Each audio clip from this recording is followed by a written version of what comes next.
ఇక ప్రిపేర్ కాకుండా అబాసు పాలవడం మంత్రి ఉత్తమ్కు కొత్త కాదు. తాజాగా సదరు అమాత్యులు మళ్లీ అడ్డంగా దొరికిపోయారు.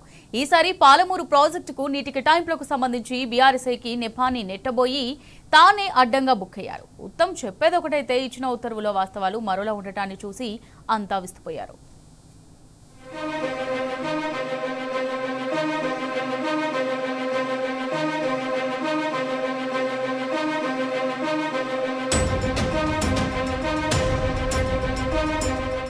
అధికారంలో ఉన్న ప్రతిపక్షంలో ఉన్న మంత్రి ఉత్తమ్ కుమార్ రెడ్డి తీరు మారటం లేదు. గతంలో ఓసారి అసెంబ్లీ చర్చల్లో తాను ప్రిపేర్ అయి రాలేదంటూ అబాసు పాలయ్యారు. తాజాగా శాసనసభ సమావేశాల ప్రారంభం సందర్భంగా నిర్వహించిన చిట్ చాట్ లోనూ మళ్లీ అడ్డంగా బుక్ అయ్యారు. సొంతంగా అవగాహన లేక పిఏలు, ఇంజనీర్లు, ఇతర సిబ్బంది సహకరించక నానా అవస్థలు పడ్డారు. పాలమూరు ఆడమతుల కుదింపు వ్యవహారంలో అడ్డంగా బుక్కైన ఉత్తమ్ బీఆర్ఎస్ ను ఇరికించబోయి అడ్డంగా దొరికిపోయారు. పాలమూరు ప్రాజెక్టుకు సంబంధించిన పాత జీవోలు, కేంద్రం రాసిన లేఖల కాపీల కోసం పిఏ, పిఆర్ఓ, ఇంజనీర్లు ఇలా ఎవరిని అడిగినా ఒక్క కాగితం చేతికి అందివ్వలేదు. ఫోన్లు చేసి బతిమిలాడినా ఫలితం కనిపించలేదు. చివరకు ఇదే నెలలో స్వయాన ఆయన కేంద్ర జలశక్తి కార్యదర్శికి రాసిన లేఖ సైతం ఇచ్చేవారే కరువయ్యారు. మంత్రి పరిస్థితిని చూసి అంతా విస్తుపోయారు.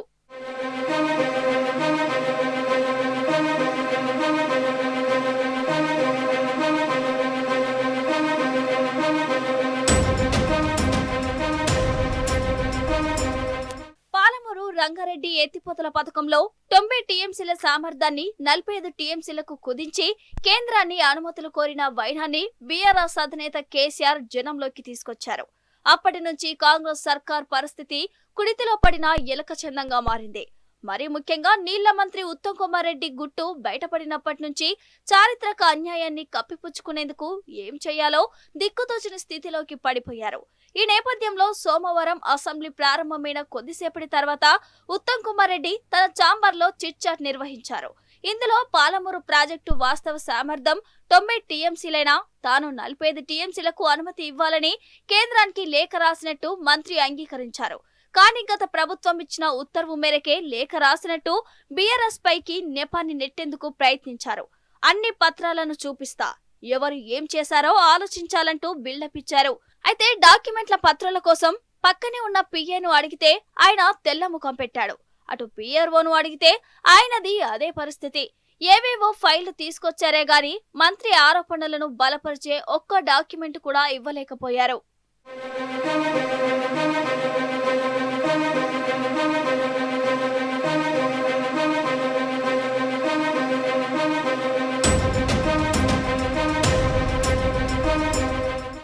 చివరకు కేంద్ర జలశక్తి కార్యదర్శి కాంతారావుకు తాను రాసిన లేఖను ఇవ్వాలని నీళ్ల మంత్రి ఉత్తమ్ కుమార్ రెడ్డి అడిగారు. ఇదిగో అదిగో అనడమే తప్ప లేఖల కాపీలు మంత్రి చేతికి రాలేదు. అప్పటికే 3-4 సార్లు అడిగి విసిగిపోయిన ఉత్తమ్ స్వయంగా 3-4 అధికారులకు సైతం ఫోన్లు చేశారు. సిడబ్ల్యూసీకి పంపిన ప్రతిపాదనల కాపీని వాట్సాప్ చేయమని ఆదేశించారు. అయినా అవతలి వైపు నుంచి స్పందన కరువైంది. చివరికి గతంలో బీఆర్ఎస్ ఇచ్చిన ఉత్తర్వుల కాపీ ఒక్కటి మాత్రం మంత్రి చేతికి వచ్చింది. అయితే కేంద్ర జలశక్తికి రాసిన లేఖ కోసం అందరూ ఎదురు చూశారు. అయినా పత్రాలు రాకపోవడంతో మంత్రికి ఏం చేయాలో పాలుపోలేదు. చివరకు తిప్పలన్నీ కొనసాగిస్తే పరువు పోతుందని గుర్తించారో ఏమో వెంటనే సైలెంట్ అయ్యారు. మంత్రి తన శాఖకు సంబంధించిన డాక్యుమెంట్ల కోసం ఇంత తిప్పలు పడాలనా? ఇది అధికారుల వైఫల్యమా, మంత్రికి తన శాఖపై పట్టులేని తరమా అని ముక్కున వేలేసుకోవడం మీడియా వంతైంది.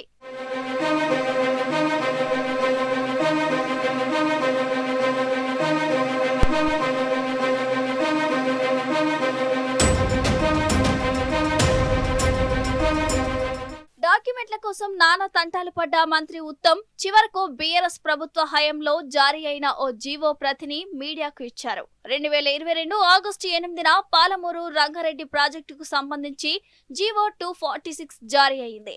అయితే జీవో ప్రతిని పరిశీలించిన అందరూ ఒక్కసారిగా అయోమయంలో పడిపోయారు. మైనర్ ఇరిగేషన్ కు గత ప్రభుత్వం 45 టీఎంసీల ఉత్తర్వులు ఇచ్చిందని మంత్రి చెప్తుండగా పాలమూరు ప్రాజెక్టుకు 90 టీఎంసీల కేటాయింపులు చేస్తున్నట్టు ఆ జీవోలో స్పష్టంగా ఉంది. మైనర్ ఇరిగేషన్ కింద ఆదా అయిన 45 టీఎంసీలతో పాటు పోలవరం మళ్లింపుతో రాష్ట్రానికి దక్కే మరో 45 టీఎంసీల వాటాను కలుపుతూ 90 టీఎంసీల కేటాయింపుతో ప్రాజెక్టును చేపడుతున్నట్టు ఆ ఉత్తర్వుల్లో స్పష్టంగా ఉంది. దీంతో నీళ్ల జీవోను ఇచ్చి మరోసారి అబాసు పాలయ్యారంటూ మీడియా ప్రతినిధులు చర్చించుకున్నారు.